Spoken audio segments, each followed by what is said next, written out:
We're in Ephesians. This week I'm jumping over to Timothy, who is preaching in Ephesus. So I told you I'd kind of bounce back and forth a little bit. And I'm kind of bouncing around through Timothy as well. So we are in 1 Timothy, and I'm going to go to chapter 3. This is known as the qualifications for overseers and deacons. I prefer the term qualities because I think that's more of an accurate descriptor. I don't think that Paul is giving Timothy a checklist to go on down through and check these off your list. I think what Paul's doing is telling Timothy, who keep in mind is really young. Timothy was probably about 12 or 13 years old whenever Paul picked him up on the missionary journey. Most people believe that Timothy was about that age. I've heard anywhere up to 16 years old is kind of the oldest. So either way, Timothy was young. Whenever Paul grabbed him and took him on the missionary trail on his second missionary journey, Timothy was young. And Paul right away was discipling Timothy and teaching him. And I'll go off on a little bit of a soapbox right now because I think it's something that we do really poorly. I say we because I will probably put my name at the top of that list of people who disciple others really poorly. Discipleship is it's just assumed in the scriptures, and we don't do it well. And if you think about how all of us learn, right? Like how did you learn to type? Do we have any people who know how to type? Sort of. Okay. How did you learn though? Yeah. I mean, you had an instructor, certainly, but yeah, you learn by doing it. Our daughter Eden just turned 9 years old, and she can sit and type almost as fast as I can, and she just learned because one day she's like, I want to learn how to type, and so I kind of showed her a little bit, and computer. Not an old school typewriter, but we learn by a combination of instruction and experience doing it. When I drove truck, and I always say this is a pretty fitting analogy because for ministry, I spent 9 years between college. And my degree was, I have a BA in Bible and Religion, and then my master's, it's an MDiv. It's 84 credit hours, and so that was another 4.5 years. Should have been 4, but I'm not a good planner. So it was 4.5. But 9 years of college and graduate school, and almost 100% of that was spent in a classroom, at the feet of an instructor. When I learned to drive truck, now think about what all was involved with that. I think people think you just crawl inside and you just go. It doesn't work that way. Trust me. That is a hard job. Same thing with you on the wells, right? You didn't sit in a classroom, I assume, even though you have a degree. But that's not what taught you to work on the wells. So for truck driving school, it was 3 weeks. Think about that. 3 weeks. And it was half a day in the classroom. We sat at the feet of an instructor. That was in the morning. We would eat lunch, and then we would spend the afternoon behind the wheel of a truck with an instructor beside us. 3 weeks of that. And after 3 weeks, they literally hand you the keys to a truck and say, you're on your own. And you are on your own. You are on your own. And I thought, how incredible that, I mean, you're responsible for thousands of people. The responsibility is enormous when you're driving an 80,000-pound truck. And, I mean, and it doesn't matter. It's 3 weeks of training, whether you start in the dead heat of the summer or in the blistering cold of the winter where there's black ice everywhere and snow blowing. It doesn't matter. It's the same 3 weeks, and you're on your own. And I thought, you know, that to me, and this is my little soapbox, that to me is more biblical than the way that we train people in the church today and in our colleges and seminaries. And if you look at what Jesus did with his disciples and what Paul did with Timothy and everybody else, they just took them along and they showed them. And then Jesus did something really cool. He sent them out really early on. When Jesus sends the 70 out, he sends them out 2 by 2. That wasn't far into Jesus' ministry. It's not like Jesus had a whole ton of time with them and, you know, put them through 4 years of college and all this stuff. Jesus probably spent a couple months, maybe. And then he sends the 70 out, and then he tells them, come back to me. Once you've gone out, let's all come back. And then Jesus spends the rest of his ministry with his disciples, mentoring them, discipling them. And Jesus spends 3 years. 3 years. And the Great Commission is awesome because Jesus tells his disciples that I'm sending you out into all the world. He spent 3 years with them. That's incredible to me. And I love it.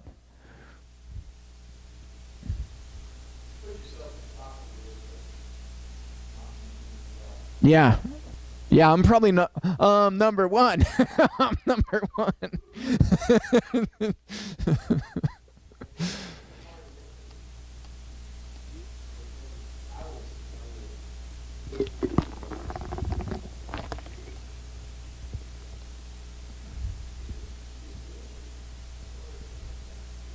Yeah.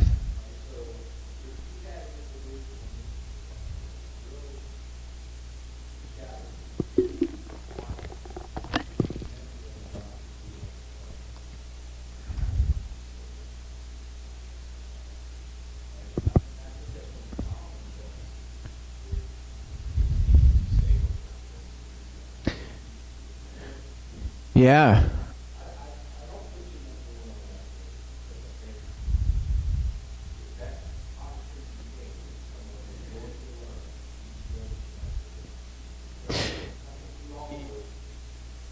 You bring up a really good point. The willingness of people to be discipled.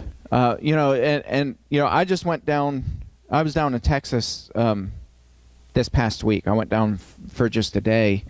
But this, you know, usually is more accurate. I harp on mega churches because there are just so many that are in the news for doing really horrible things, and they place growth above everything else.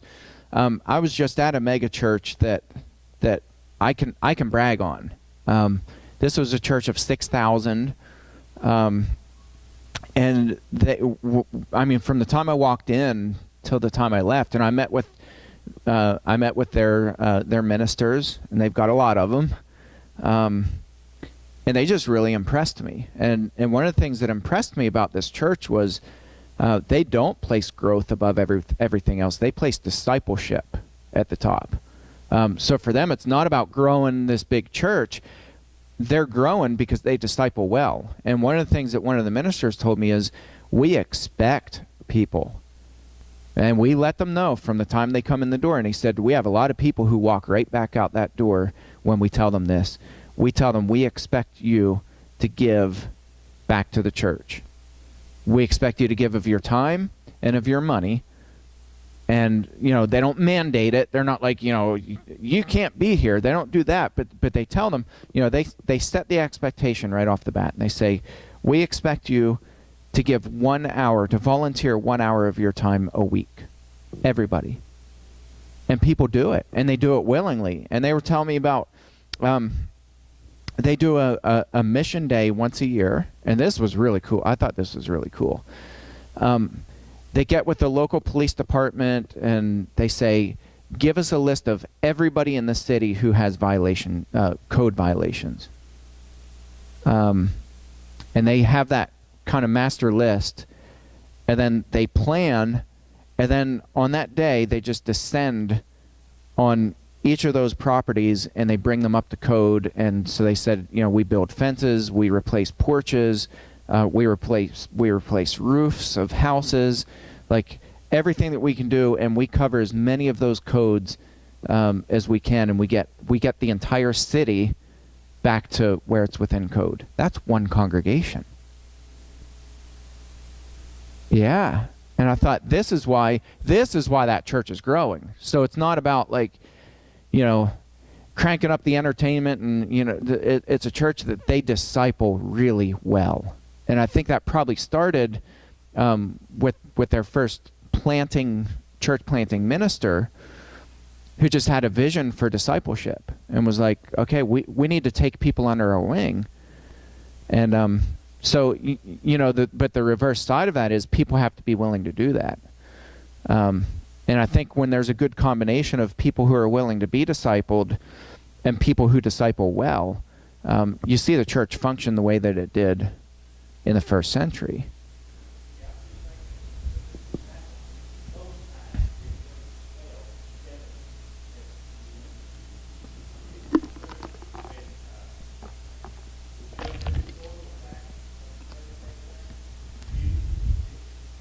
Yeah. Yeah. Yeah. Yeah. Yeah. I think one of the things that's helpful is just tapping shoulders and grabbing people. I mean, it's what Paul did it with Timothy. Like, when I read this, I don't look at this as Paul like trying to persuade Timothy and like begging him to go with him on the mission. I look at this as Paul just grabbed him and was like, "Okay, Timothy, let's go." And I'm not saying that Timothy didn't have a choice. It's not like Paul kidnapped him. But Paul wasn't one to mince words ever. And I think Paul just saw something in Timothy and was like, all right, Timothy, let's go. You're coming on the mission trail.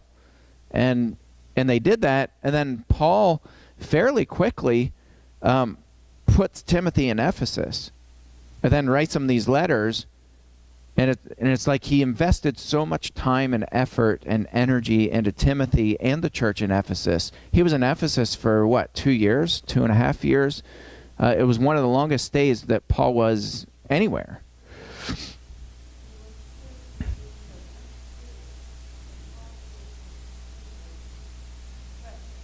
Yeah. Yeah.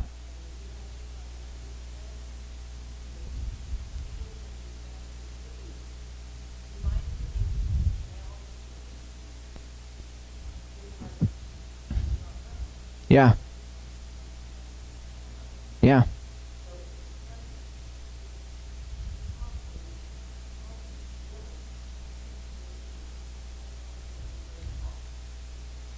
Oh yeah, yeah. I think one of the other things too that we tend to do is we get scattered pretty thinly pretty quickly. And I've said this before, sometimes in trying to accomplish everything, we end up accomplishing nothing, and I think we bounce from person to person, and especially in the smaller churches. In these kinds of settings, it's easy to try to be involved in everybody's life.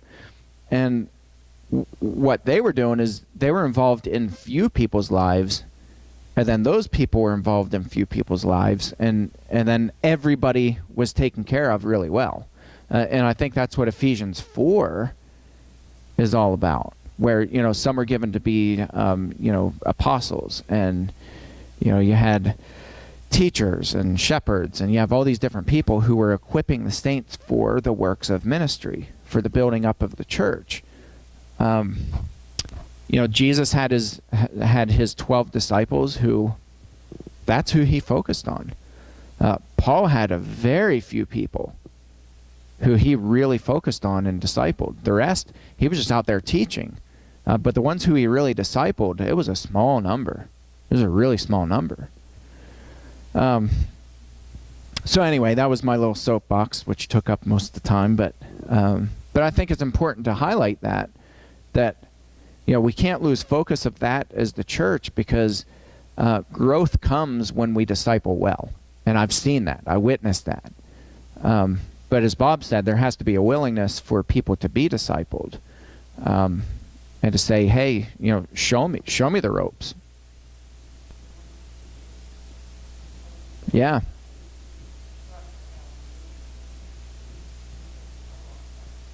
Yeah. Absolutely. Yeah, that's a good point. Yeah.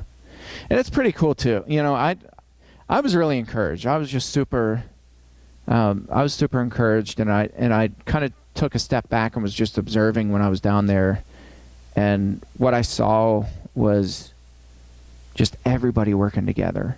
And usually, like, I've been to mega churches before, and usually the ministers are completely unreachable. They like hide away in an office, and like nobody can talk to them, and like they put the do not disturb sign on the door, and they have people who keep them from, like, I've witnessed that at most big churches and mega churches that I've been to. This church, the ministers were like, I didn't know who they were until they introduced themselves, because I'm looking around and they're just interacting with everybody, and they're hanging out, and they're like, their time was freely available, and I was like, that's really cool.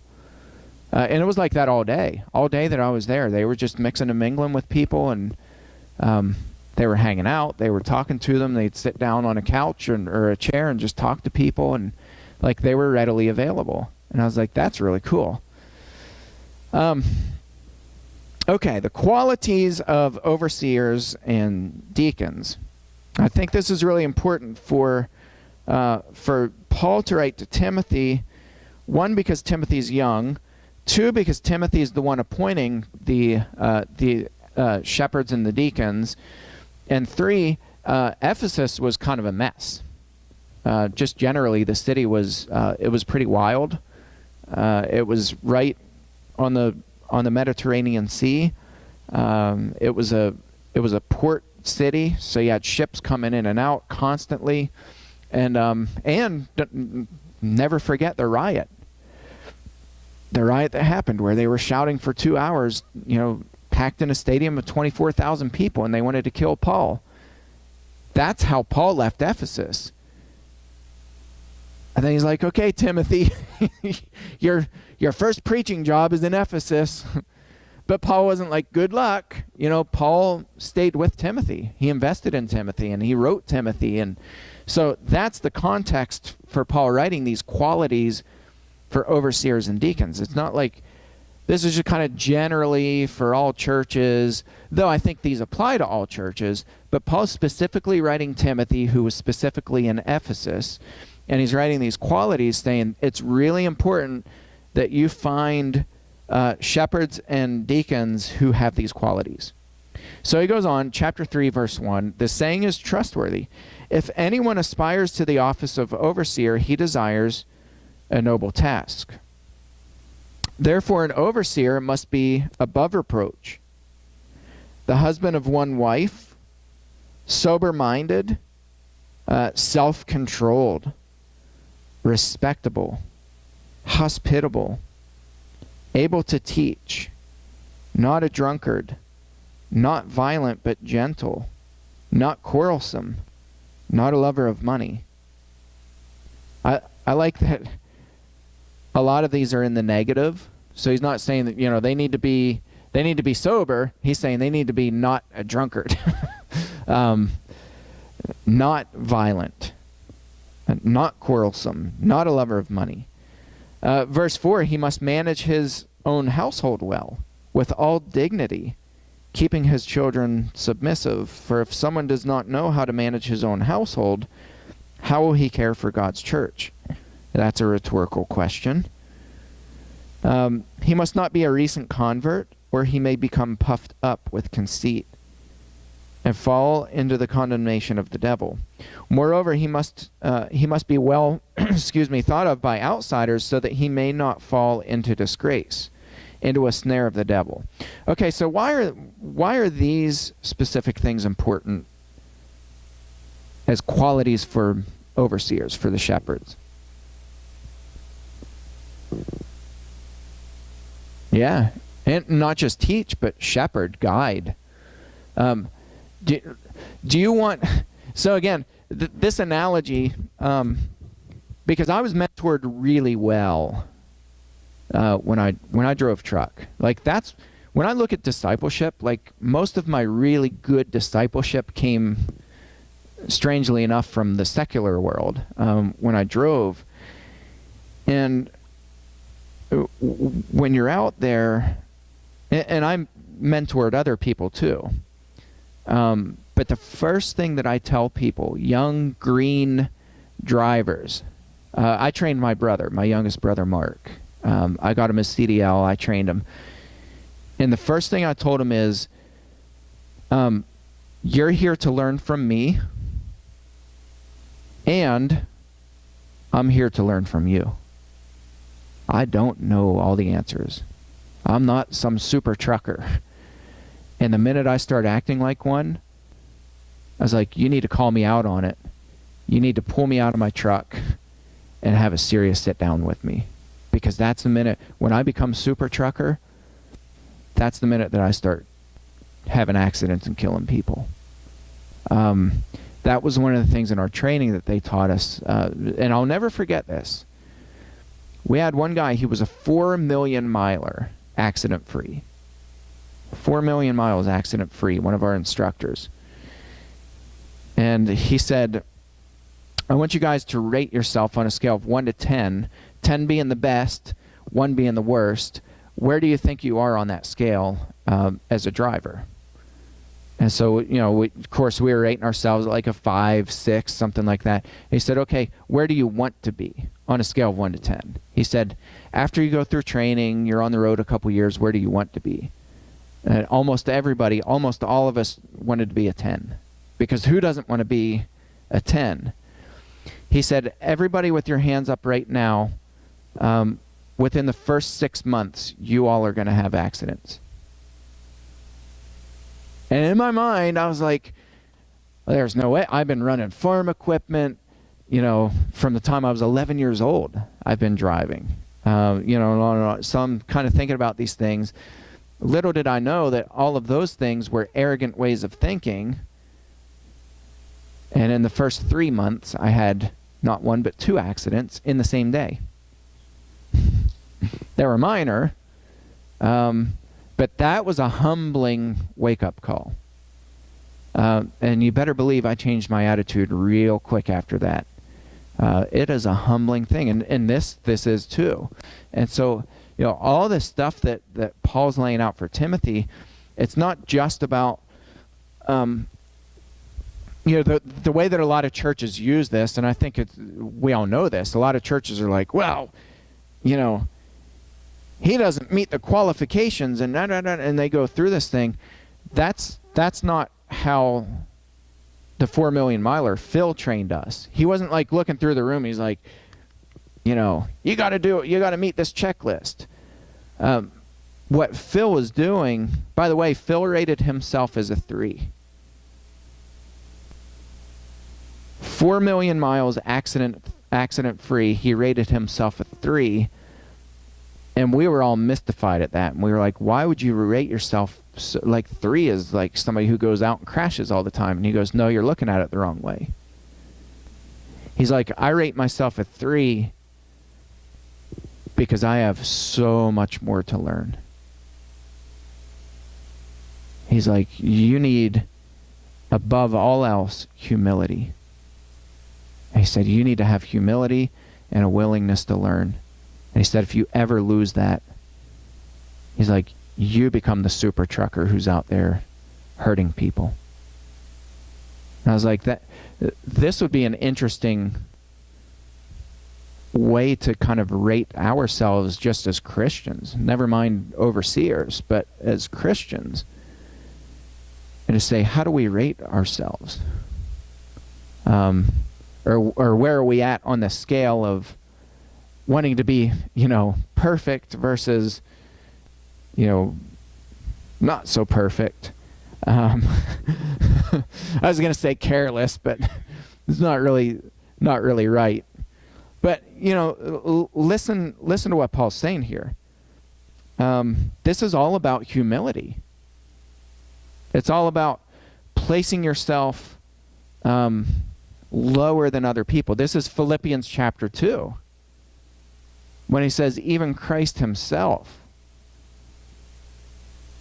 didn't recognize himself as being equal with God. He subjected himself. He lowered himself. Christ had humility. Christ was a servant. So this is about humility and righteousness.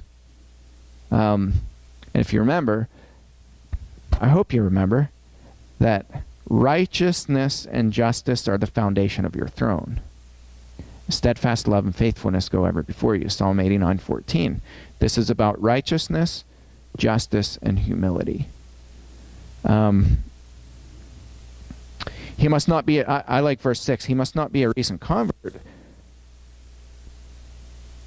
And I like the second part of that because I've heard this used before. People are like, well, he can't be an elder because he's only 30 years old or whatever. He's only been a Christian for 9 years instead of 10 years. And I'm like, that's not really the point Paul's making. Paul's saying he must not be a recent convert, or he may become puffed up with conceit and fall into the condemnation of the devil. Have you ever seen people who are new at something and they just have all the answers and they're really smart? They're the smartest person in the room, or so they think, right? Like, I remember when I was first baptized. I remember it well. And I got out and I was like, man, I'm a new creature, and I'm sealed with the Holy Spirit, and I'm going to get out and I'm going to change the world. And then I grew up as a Christian. I matured. And then you realize you're not as big and important and powerful as you think you are. That's what Paul's talking about here. New converts to Christianity, they're out to change the world. And there's kind of a naivety that goes with that. Paul says, be careful, because new converts can become puffed up with conceit, and then they fall into the condemnation of the devil. Verse 7, moreover, he must be well thought of by outsiders so that he may not fall into disgrace, into a snare of the devil. Again, it's all about humility. It's not just about reputation and what kind of a reputation does he have, but it's how do outsiders think of them? Like, I know some people that within the four walls of their church, everybody's like, oh, they're the most magnificent person in the world, and they babysit my cousin's aunt's mother's father's dog, and and they do this and they do that, and then you get outside the four walls. And I always say this is the best indicator of true Christianity.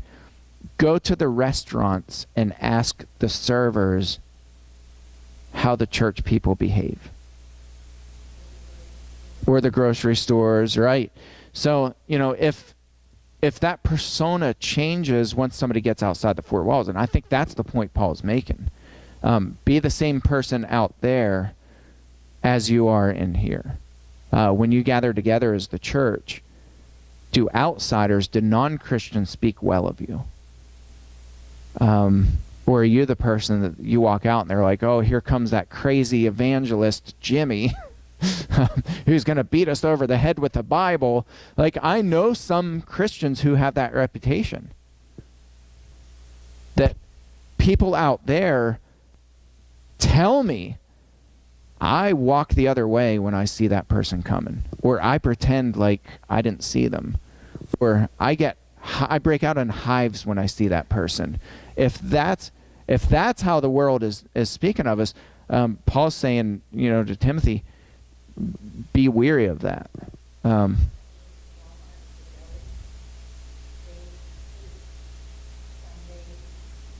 I think a lot of people do, sadly. Yeah.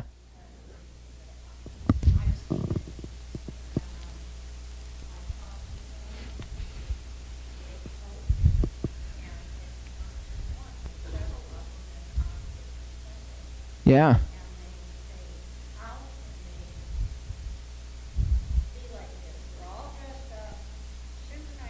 Yeah.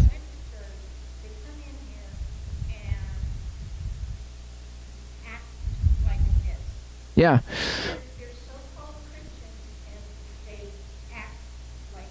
Well, I think one of the cool things about Paul, and I'll close on this note, Paul constantly says things like, follow my example as I follow the example of Christ.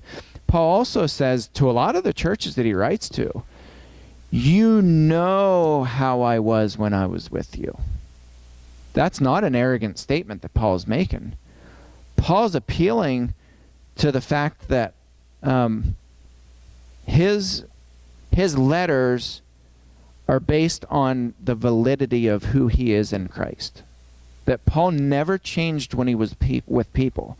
Paul didn't like go into Christian mode whenever he was with people and then leave and he was somebody else. Paul says, you know who I was when I was with you. Now, Paul's an open book. Paul says, I am who I am. I'm always the same. So Paul appeals to that often. So, contextually, that becomes really important because this isn't Apostle Paul writing this list saying, people need to meet these qualities. Paul's just saying, be stewards of righteousness and justice and humility, and find overseers who fall into this, because this is really important. When you're shepherding people, this is really important. Then he goes into deacons, and we'll go over that next week. Thank you all, and see you in a little bit.